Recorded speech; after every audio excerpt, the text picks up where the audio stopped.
So hey guys, உங்களுக்கு வந்து உங்களோட லவ் லைஃப்க்கு என்ன ஒரு மெசேஜ் வருதுன்னு பார்க்கலாம் ரொமான்ஸ் ஏஞ்சல் டெக்ஸ் மூலமா. Okay, the past life relationship and the next card we get the passion. Okay, அந்த லாஸ்ட் கார்டு வந்து பார்த்தீங்க அப்படின்னா கோ டிபெண்டன்சி அப்படின்ற ஒரு கார்டு வந்துருக்கு. மேபி நீங்கள் டீல் பண்ணிட்டு இருக்க பர்சன் மேபி உங்களோட பாஸ்ட் லைஃப் கனெக்ஷன் மாதிரி நீங்கள் வந்து ஃபீல் பண்ணிக்கக்கூடிய வாய்ப்புமே நிறையா இருக்குது. அண்ட் அதனால என்னவோ நீங்கள் வந்து லைக் இந்த பர்சனை வந்து விட்டு தர மாட்டேன்றீங்க. என்னதான் இவங்களோட சைட்லேருந்து ஏதாவது ஒரு பேக் அண்ட் ஃபோர்த் எனர்ஜிஸ் இருந்தாலும் பட் ஸ்டில் நீங்கள் இந்த பர்சன் மேலே ஒரு விதமான ஒரு அடிக்ஷன், ஒரு விதமான அந்த ஒரு எப்படி சொன்னால் ஒரு அட்டாச்மெண்ட் நீங்கள் வந்து ஃபீல் பண்ணக்கூடிய எனர்ஜிஸ் ஒரு வெரி ஹெவியர். எனிவே சிச்சுவேஷன்ஸில் ஒரு லிட்டில் பிட் ஒரு இம்ப்ரூவ்மெண்ட் உங்களுக்கு வரக்கூடிய சான்சஸ் ரொம்ப ஹெவியாகவே இருக்கும்.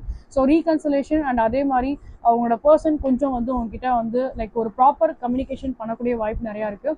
பிகாஸ் அகைன் இந்த டூ கார்ட்ஸ் பார்க்கும்போது என்னன்னா லைக் லிட்டில் பிட் உங்களோட பர்சன் உங்ககிட்ட வந்து சில விஷயங்கள் ப்ராப்பராக கம்யூனிகேட் பண்ணக்கூடிய chance will be very heavy here. Okay.